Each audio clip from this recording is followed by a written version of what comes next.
Hello everyone and welcome back to this channel, and today I'm going to walk you through how to add cards to a video you're publishing for the first time. Now let's say you want to add cards to a video you're publishing for the first time. Let's say I want to do that to this particular video.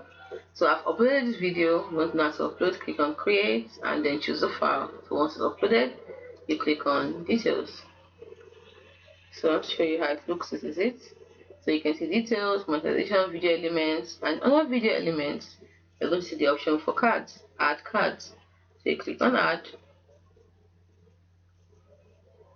and then you choose the place you want the cards to be. Click on video. If I want to add video card, I want to add the video card, that's why. So I choose the card I want. Let's say this is the card I want to add.